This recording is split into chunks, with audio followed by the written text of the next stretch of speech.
done one of these in ages. Basically what we do here is we pick a character, give you a brief history, best moves, best feats, then I give you the overall impact.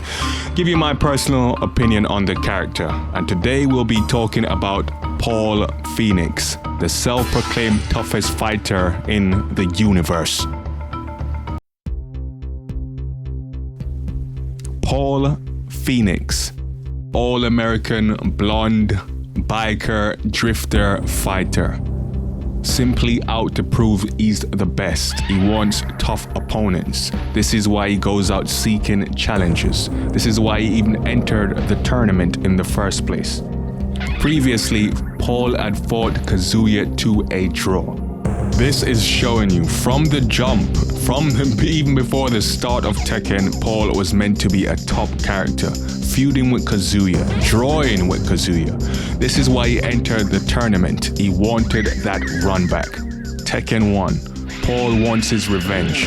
Fights his way to Kazuya again, running through Yakumas and others. These two fight for hours, and Kazuya defeated him. But to fight Kazuya for hours, you obviously need to be strong.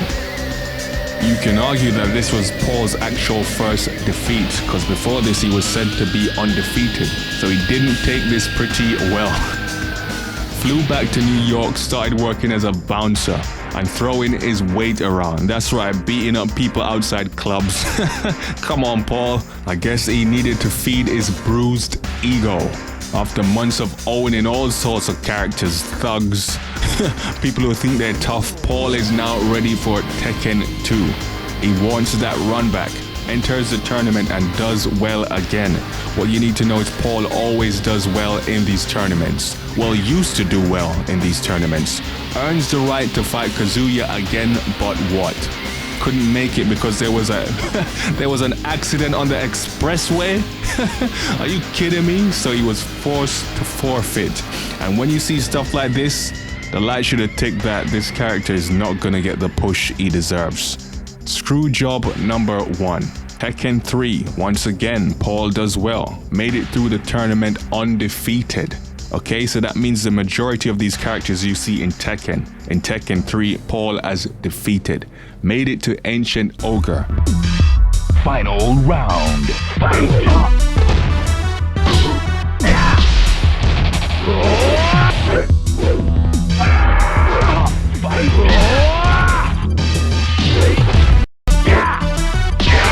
And defeated him. The biggest win of Paul's career.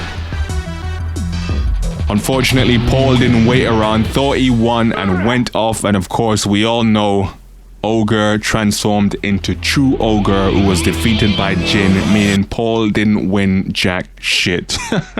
Screwjob number 2. So Paul has not won the tournament again.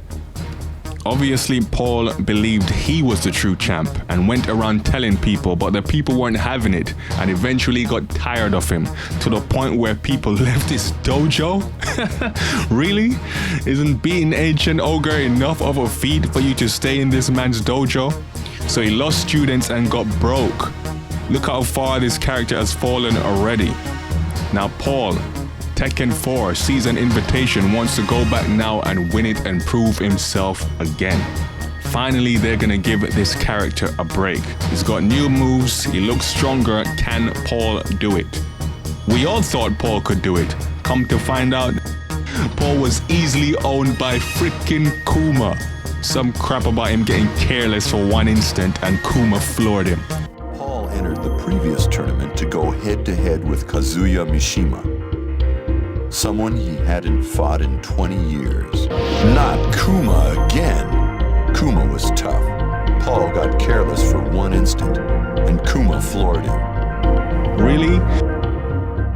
So now we've got a character who went from always making it to the finals, always putting up a good fight, getting washed by Kuma in the early stages of the tournament, eventually ending Paul. This was the end of Paul's career right here. Terrible booking. Let's be honest, people. Paul never recovered from this. The moment you put a friggin' serious character, a top character like Paul in a feud with Kuma, and you have him lose, you have him job out that quick, that easily, career over. And the rest of his story is not even worth telling. Tekken 5, Paul rematches Kuma. But this time the fight is so apparently tough.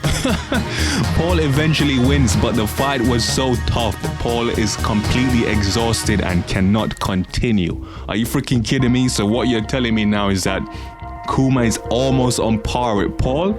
So someone like Kuma can beat Ancient Ogre? Game over. The rest of his story, Tekken 6 and 7, are not even worth mentioning. Let's move on.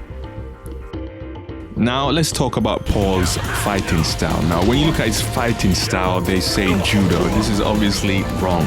Because if you play Tekken, you know there's a handful of grabs for each character. How the hell can Paul's fighting style be judo when 90% of his moves are punch, kicks, and attacks?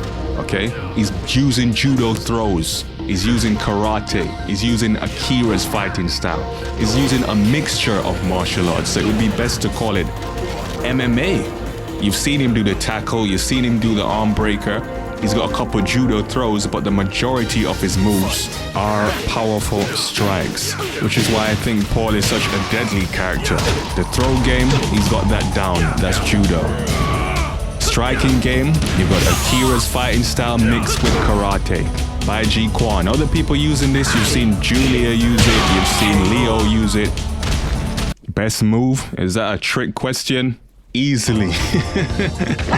Phoenix Smasher, Power Punch, Shattering Fist, Dead Fist, whatever name you want to call it, that's Paul's best move. A mid-range attack that can change the game. It's a game changer. And of course, people are scared of this move. You get hit by this on counter it, game over. And of course, his unblockable is a souped up version. He has it as a rage art, a rage drive. That's Paul's best move and his most feared move.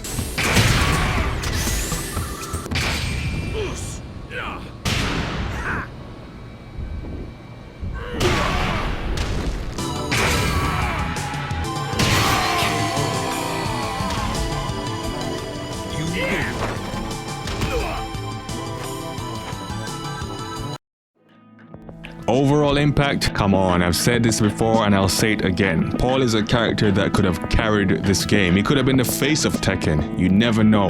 A lot of people like this character. He's iconic. He has charisma. Could have got the job done, but absolutely terrible, shitty writing has ruined this character. Went from feuding with freaking Ogre and Kazuya to now fighting Panda in Tekken 7. It's almost sad to see, really. It's a waste. It's a waste of a character. And same goes for Law. Two iconic characters treated like absolute garbage. But you know what? We respect a prime Paul.